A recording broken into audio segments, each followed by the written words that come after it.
चुनाव चाहे कोई भी हो, उसकी चर्चा होना आम बात होती है, पर चुनाव में कुछ अलग तरह की घटना सामने आने लगे तो यह बात चर्चा के लिए सोने पर सुहागा से कम साबित नहीं होती है।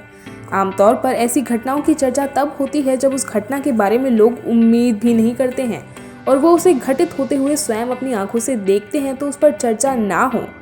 ऐसा कैसे हो सकता है? जी हाँ, उत्तर प्रदेश का पंचायत चुनाव भी ऐसी कहानियों को लेकर चर्चा का विषय बना हुआ है।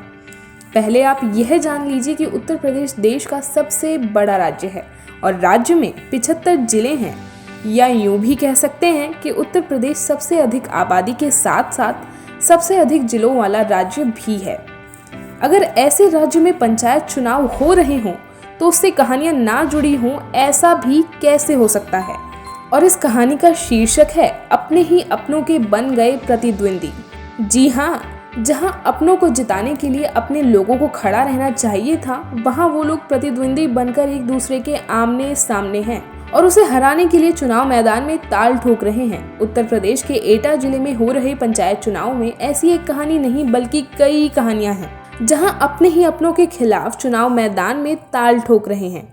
कहीं माँ बेटी और तीजी के बीच मुकाबला होने जा रहा है तो कहीं सास बहू तक चुनाव मैदान में है।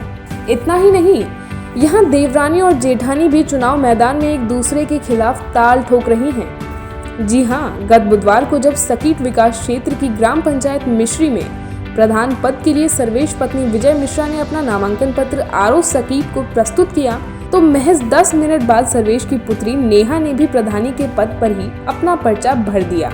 माँ बेटी के चुनावी दंगल में उतरने के बाद आइए अब बात करते हैं सास बहू की। एटा जिले के ही ग्राम पंचायत मजरा जात सकीट में प्रधानी पद के लिए सास बहू आमने सामने हैं। यहाँ के प्रधानी पद के लिए जहाँ राजेश्वरी देवी पत्नी ब्रिजेश प्रताप ने अपना नामांकन दाखिल किया है, वहीं इसी पद के लिए राजेश्वरी की पुत्र वधू लता पत्नी संजीव कुमार ने भी पर्चा दाखिल किया है।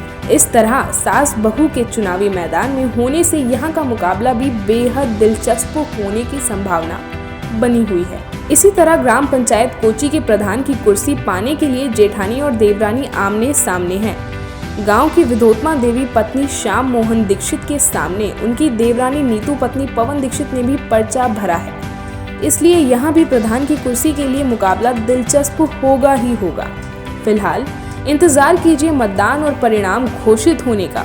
पर कुल मिलाकर राज्य के अन्य जिलों में भी ऐसे ही कई उदाहरण हैं। पर ऐसे उदाहरण चुनाव के दौरान तो चर्चा का विषय बने ही रहते हैं, बल्कि इनकी चर्चा चुनाव के बाद भी होती रहती है। ब्यूरो रिपोर्ट, अपना प्रदेश।